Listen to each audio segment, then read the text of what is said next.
What's up, everybody, and welcome to the very first episode of the new show, Everybody's Talking About It. Let's zoom in on it. Where we are going to be talking about things previously talked about on the show, but we're just going to dive a little deeper with it while we have some new guests, and we're going to talk to them new guests, and we're going to see what they're all about. Let's meet them. So, y'all already know Jazz. Give it up for Jazz. Hey, Jazz, welcome to the show. Welcome back. How's you feel to be on Zoom?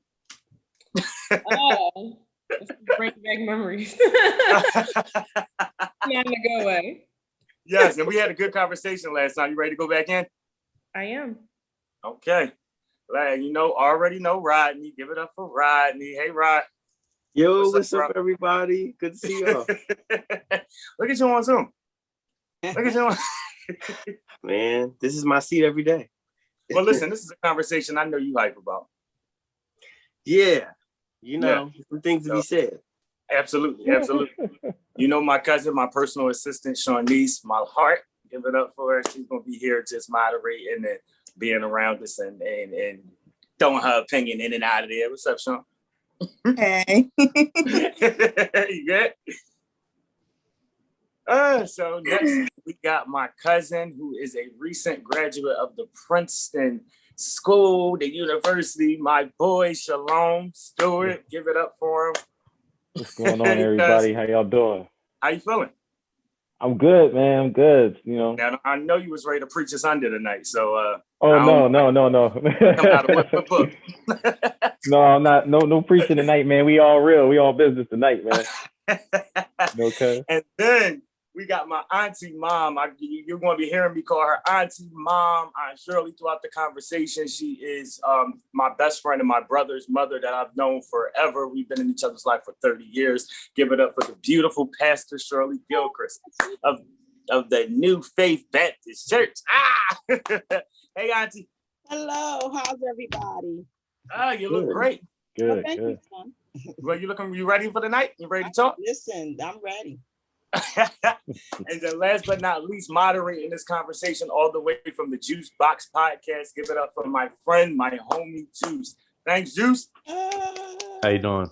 Appreciate it. Good to meet everybody. Good to meet everybody. Good to meet you. Glad to be a part of the process. Yes, I appreciate you coming out on the night, man. It was a little crazy, hectic thing getting it done, but I appreciate it. Oh yeah, absolutely. Okay, I got you. So, you ready to have this conversation? Ready. Let's go in. So last time we really was talking about things of, a lot of us were raised in church. Most of us were raised in church, and we were a part of the growing process of what was going on in church and being a part of the choirs, the different ministries or auxiliaries, whatever your church may have called them. And in that process, a lot of us have grown up or grown out of the church in that process. And I think for me personally, my first question outside of that would be, I don't know if the church is glorifying God or if we are glorifying the church itself, because it seems as though we are more contained with the things that go on in the church than we are with the things that we're supposed to be getting out of the church. Now, I don't know if that's just a me thing. I don't know if that's a everybody thing, if people have been feeling like this for a long time. Anybody want to volunteer to speak on it first? I will. Go ahead, auntie. I will. I kind of feel like church right now, for some, want to be entertained, and it's not about God's people. We are the church. The building is the building, but we are the church, and we are the church that some people will see, right? Or the only church that people will see. And so even with ministry, it doesn't happen in the walls. It happens outside of the walls, because we're supposed to be taking the word of God to the lost.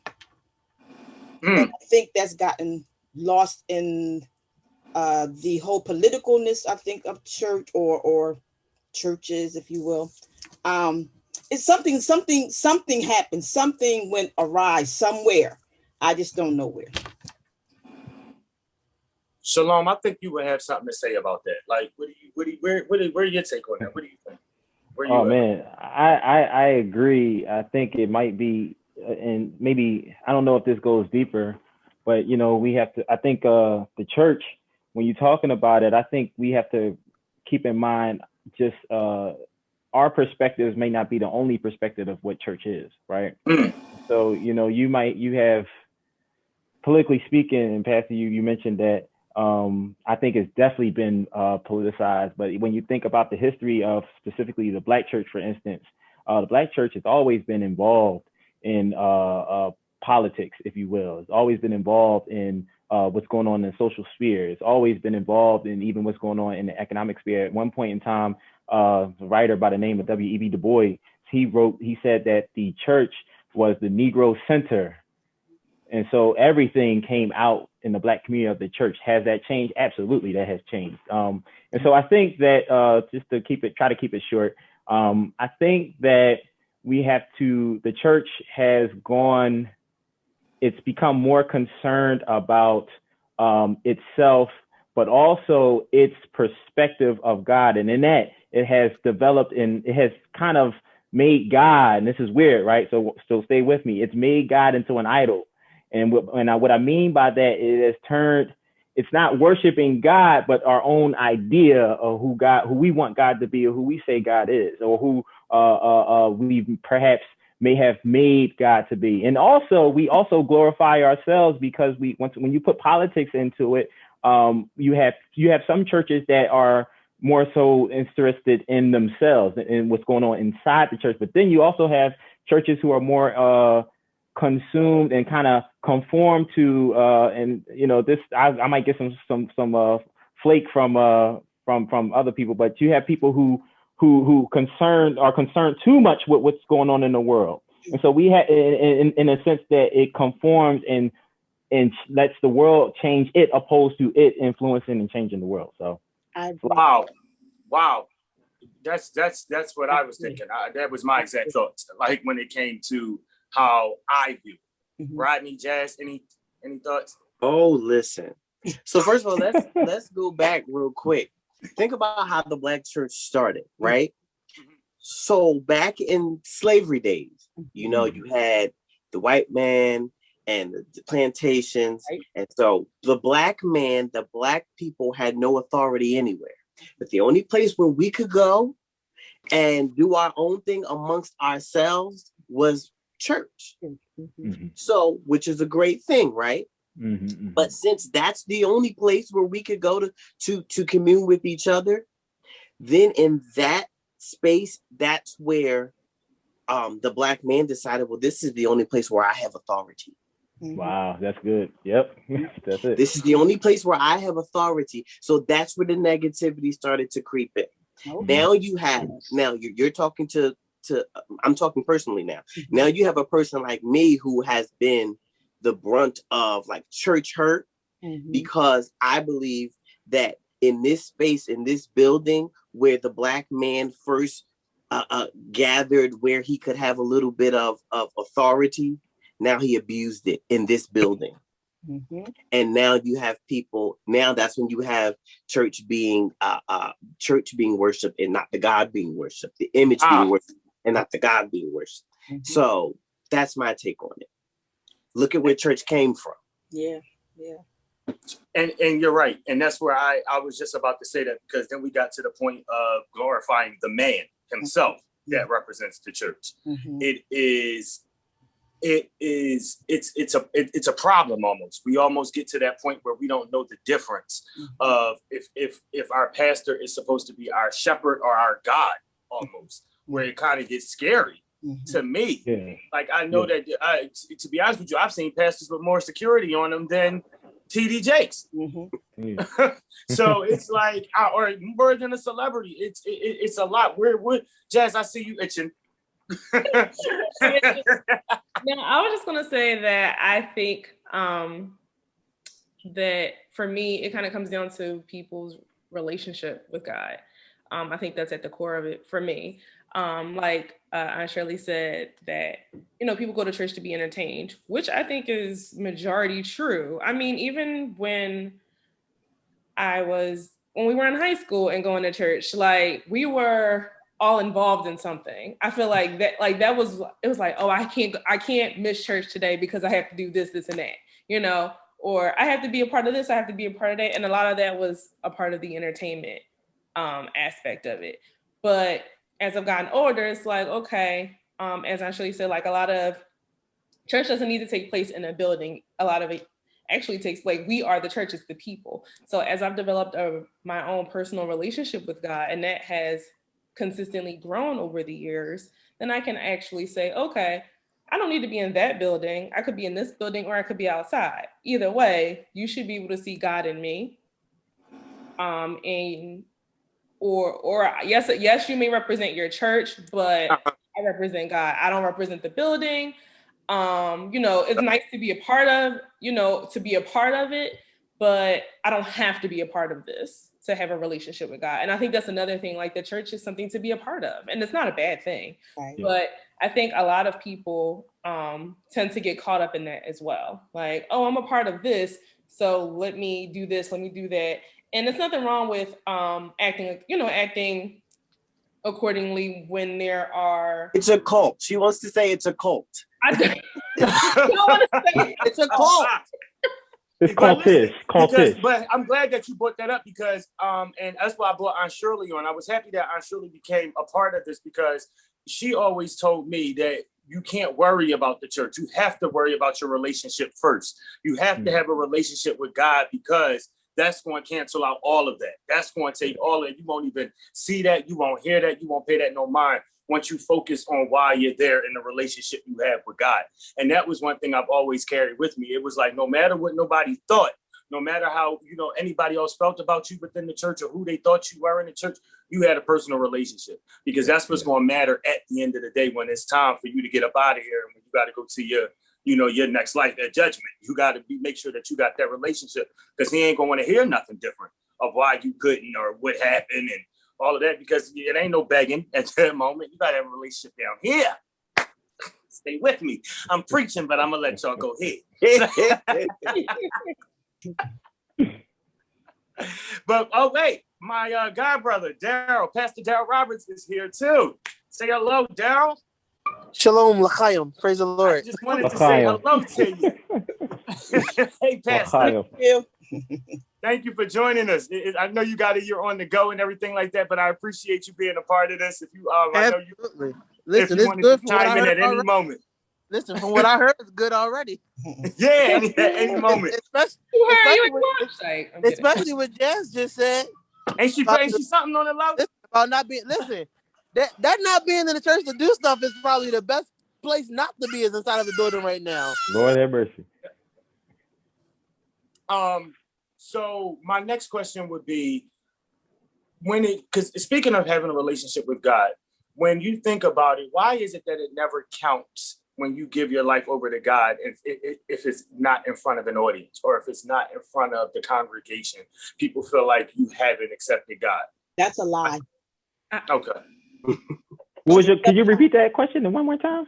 Because I've been in that situation where how people want you to come down the aisle, have your moment, fall out, cry upon the floors of the church, get the deacons to come and get you off the floor and have the mother hug you. And all of a sudden, this is when you gave your life over to Christ. Where if like you're literally, but I'm saying that's the way that the church, kind of makes you feel. Because I could literally, but a person could literally go to church and sit there and they say, it's time for the altar call. And then everybody goes here and stares at this one person. But nobody will, not thinking that this person might have been at home in their living room just saying, Father, forgive me for all my sins. I accept you in my heart. But the rest of the church will look at you and go, you ain't going to come down? You ain't going to come down the aisle? I don't know. Wait, can I jump in? I think I hear you. I don't know if people, I haven't been in experience where people are staring at you like, you going to do it?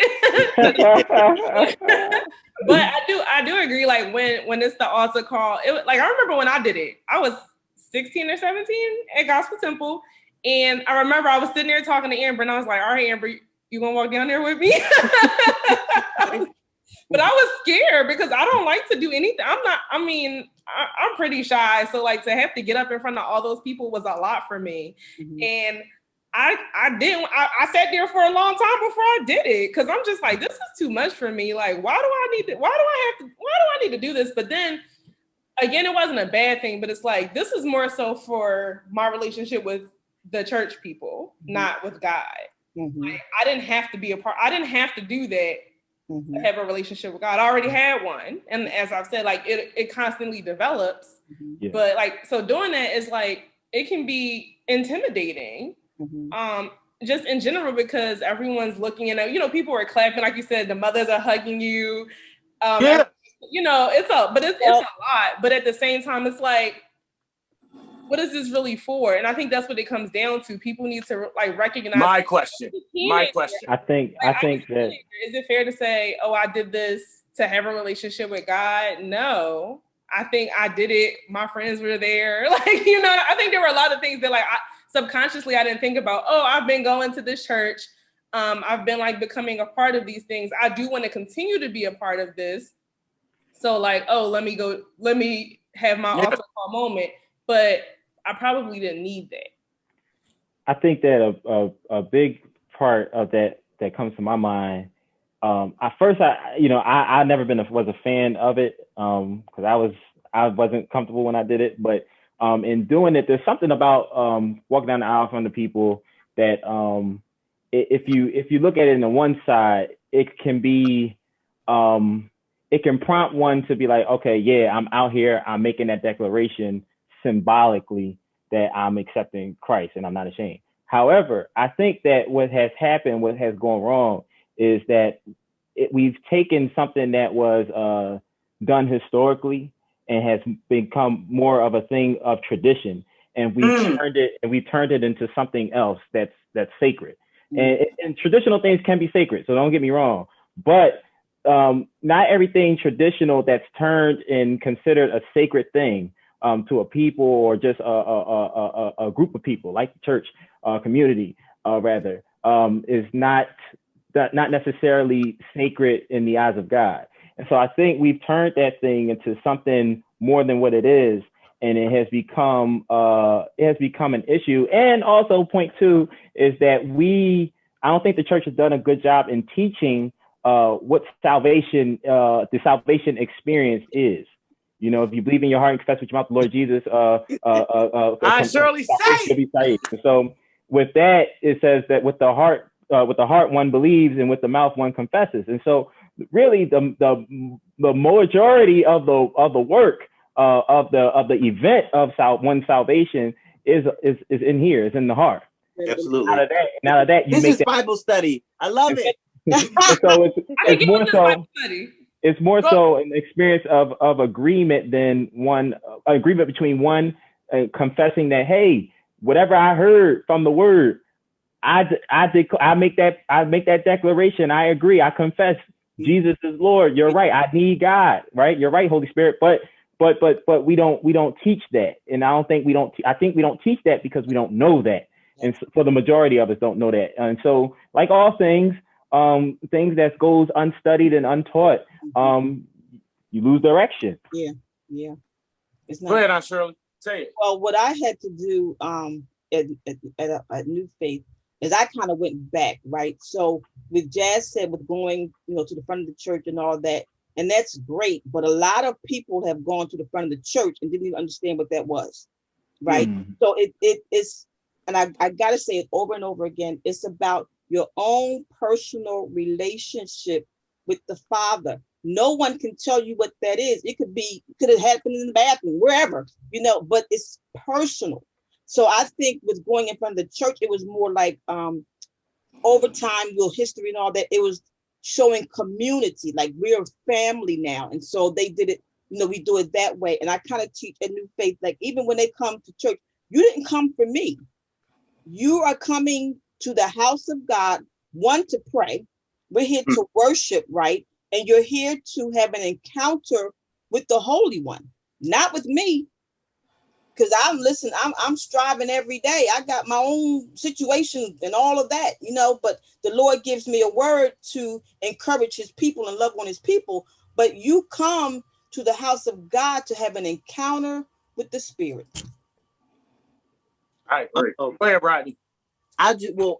So let me put what they said in a more street term for you. All right.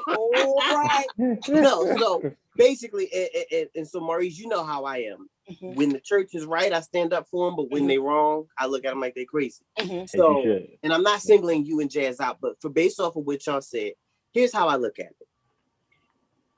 If you go to church and you see something happening, that's simply just a part of the program, okay? Mhm. Now, in the street, we call it maturity. In the church, we call it spiritual maturity. Mhm. So if you see something going on in that program that you want to take part in, you do. If not, you don't. So if it's the altar call and they say, if you'd like to be saved, come up to the front, raise your hand. If you don't want to do it, guess what's going to happen, y'all?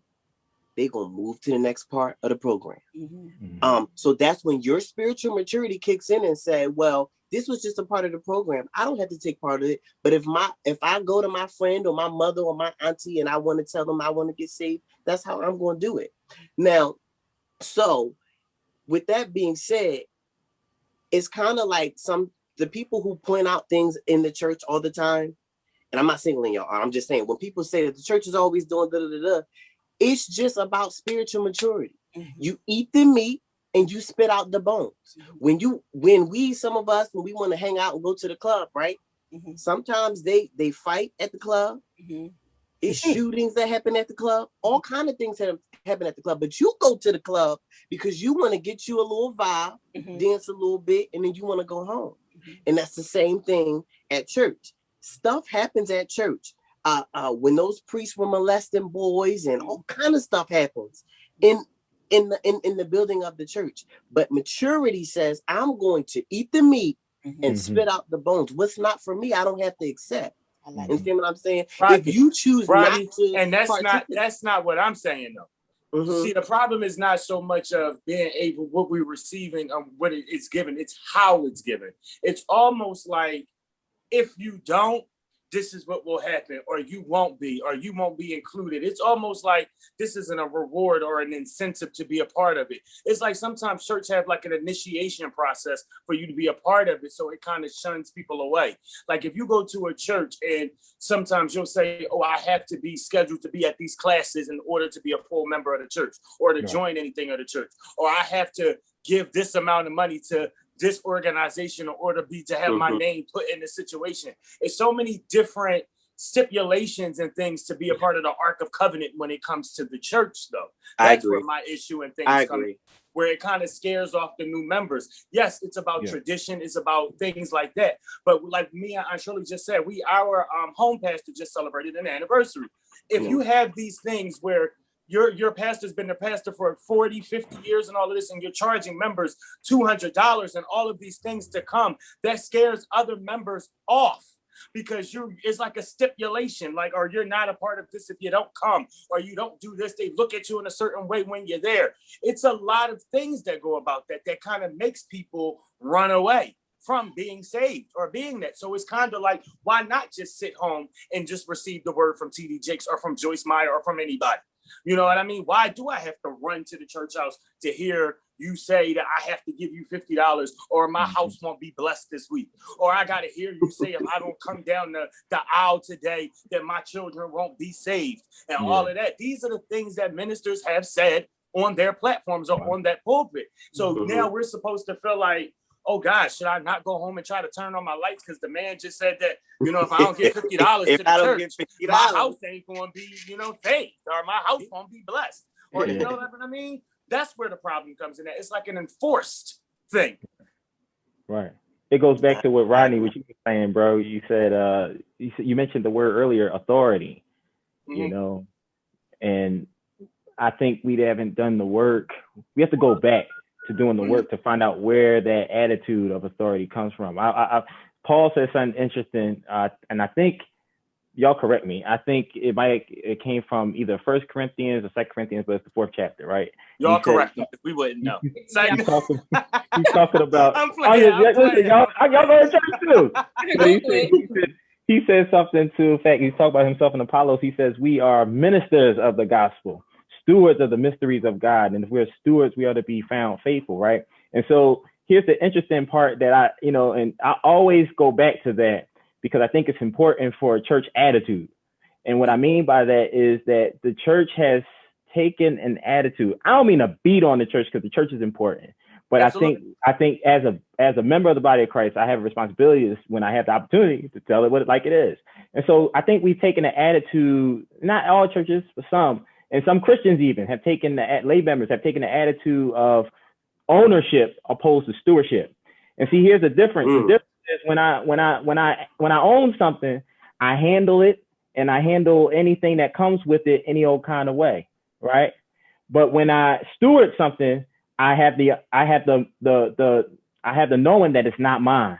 And so while I handle it, I can't handle it any way I want to handle it. I got to handle it the way the owner handles it. So the change of authority is, and even the word you said it's about tradition. I wonder, bro, is it about tradition? Or because here's the thing about traditions. Traditions are like nations. Nations fall. And so we have to. I think we are at a very critical time, not only in this nation. We're in a time of reckoning in this nation, but reckoning for all institutions, including the church. And we have to reckon with those things in place, those traditions in place, those practices in place, those principles in place that we need to really rethink about. I agree. Anybody want to add on before I ask my final thought question, Daryl? I was trying to jump in. Sorry. No, go ahead. No, so I completely agree 100%. Even especially when you look at tradition and what has become tradition, even going back to the whole walking down the aisle and joining the church and giving your life to Christ. To an extent, people don't realize that's also depending on the church, it's putting a target on the backs of some of the people that walk down that aisle and say they're giving life to Christ. Because now that I've walked down the aisle, I've given my life to Christ because that's what I'm supposed to do. Now, when something goes wrong in my life, are you going to judge me? Are you going to help me? What are you going to do to make sure that I stay in what I'm walking into? Because when I walk down the aisle, I'm not walking down the aisle just to walk to the front of the church. I'm taking that journey to walk into my newness. So what are you now going to do to help me?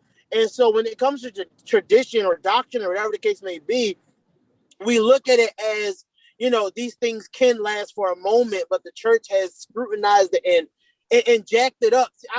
I like this conversation because I got old school but new school, and now where I am as far as ministry is concerned, I'm reaching all abroad. The church has jacked some things up from things that should have only been a moment situation and made it a monument. And now they built upon it to mess up a whole lot of things that really should not have been done. And so, I think what happens is we take that power and that authority, like Shalom was saying, we take that power and authority and we misuse it and misguide people with it and turn it into control. That's wrong. So now I no longer am utilizing the power that has been given to me or the authority that has been given to me by the power of God. I'm now utilizing that to control you in any manner that I can. No, that's wrong. Absolutely. Yeah, that's good, man. Yeah.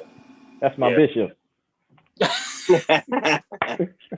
No, that was good because it really is. It's something that has, I would say, it's not always. I can't always say it was the church because the church has been a big part of my life.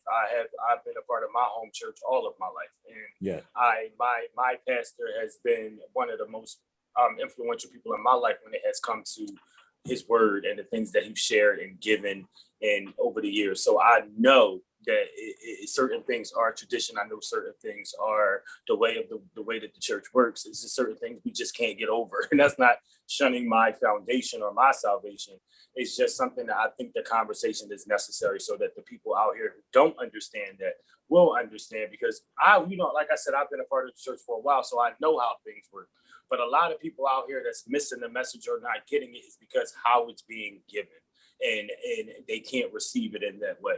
And I'm, thankful for progressive pastors, not too progressive. I know it's getting a little, church is also getting a little out of hand too. So cut these lights on. That's a part 3. My God, my God. 3 conversation because church is also getting a little out of hand. Now, in certain things, church still shouldn't be allowed. Now, I ain't that new school now. But it is some things that I think that the church could definitely, learn and could definitely better. Yeah. So we can go into a better relationship. So we can get the whole church to have a relationship with God, because that's what's important. Because every person that's in the church don't have that relationship. They do not have that relationship, and it's starting to become obvious. Mm-hmm. So now that we can see it, it's time for us to check it and be there and get it together. How y'all feel? How y'all feeling? Y'all like this? Y'all like this? Good. I love it. I love it. Anybody, while we winding down, anybody got some final thoughts? Anything they want to end off with saying? Any messages y'all want to let the people know out there, even your experience in this and all that before we go? Oof. Well, I guess my final thought is just, as y'all know, I'm a person who I'm still in the church, and I'll say it again because I didn't get to say it before. I'm in the church, love the church. I love God, have a relationship, but I am one of those people who have been hurt in the church plenty of times. And so I think the key is I'm, emotionally stable. I have spiritual maturity and all those kinds of things. So everything has to work hand in hand. So if I'm going to walk in the church and I'm going to be spiritually mature, I am still going to need a leader that's spiritually mature. And what Shalom said earlier, knowing that you are a steward and not an owner, things like that. And so I think we can balance each other out, the church versus the world versus the saints. We can balance each other out if everybody just comes together knowing that, okay, let's all come together and be spiritually mature about what we're doing here. What's the number one purpose? What's the number one intent? Intention versus attention is what I've learned. That's a good one. And so right now it's a lot of attention going on. What am I doing for you to see instead of what am I doing for him to see? So don't get me started. But but now that I'm learning that myself, I'm learning that my hurt that I went through, it was for a purpose and everything like that, but I can go forth and teach other people, like, okay, when you walk into this building, this may happen, but if you are grounded and spiritually mature and your intent is in the right place, you'll be fine, and you won't be so hurt about some of the little things about the church. It won't run you away. Yeah. Man, go ahead and preach. That's right. You go on. Anybody else? Go ahead, Jess. To piggyback off Rodney, I think it's about balance, and also you have to understand that, as back to what I actually said in the beginning, like the church, the people are the church. So we also have to remember they're people, and they're not perfect either. So we all have things that we need to work on, but at the core of it should be our relationship with God. Absolutely. 100%. Jess, thanks for that, because I think that a lot of people need to hear that relationship. I can't push that. Because if you have that relationship, trust it enough, you're going to be in a church, and all other stuff can balance itself out, and as Rodney said, I'm in the church, but I have spiritual maturity. I know there are things that I could be a part of or that I'm not going to be a part of. I know what I'm going to deal with, what I'm not going to deal with. And I think it comes down to remembering, hey, I'm in this for my relationship with God. And I'm all about being a part of this family. But at the same time, I'm aware of, I just have to remind myself why I'm here, or why I'm a part of this. All the time. For other people. It's for you. All the time. Mom, say something. Give them something before we get up out of here. Give them something good. You said it already. You know how I feel. It's all about relationship. And I want to piggyback on what Rodney said as well, with the balance. And when you're in church, take what's for you and leave the rest. because you get caught up in stuff and I got to do this on this Sunday and that's no.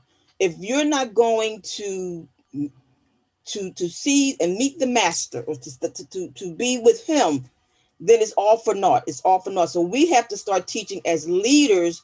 First of all, why do we do what we do? Why? What is it all about? What is it all about? So I got to go back to what you said about the classes. Now we have classes, but it's my intent that we teach them, like I said, why are you here?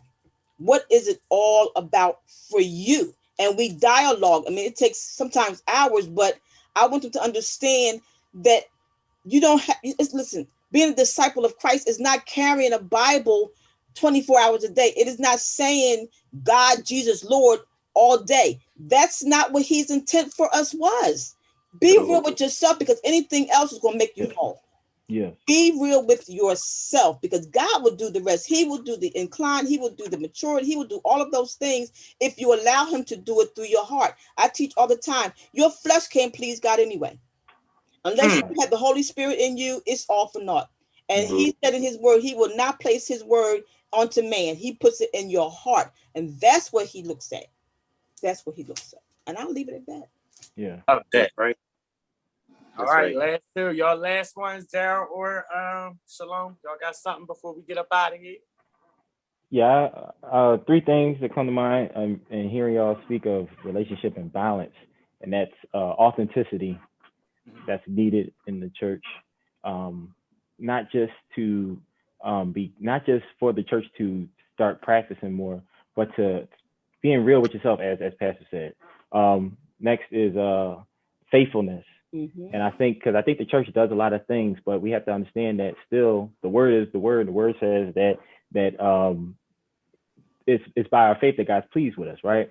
And so we have to do things, everything we do, we ought to do it by faith. And the last thing would be gracefulness. And I say that because and I think I made a post earlier. That's why I thank God. God's grace is sufficient. It's not subjective. That's right. And so we have to understand that even those who hurt us, even when we are the ones doing the hurting, God's grace is sufficient for everybody at all times. It's not subjective. Yeah. Love it. Thanks, cuz. Thank you. Yes. Thank you for that out there for them. All right. He might be busy, but I'm appreciative of all of you guys. I love you all to death. Love you too. To life, I should say. And thank y'all for being a part of this conversation.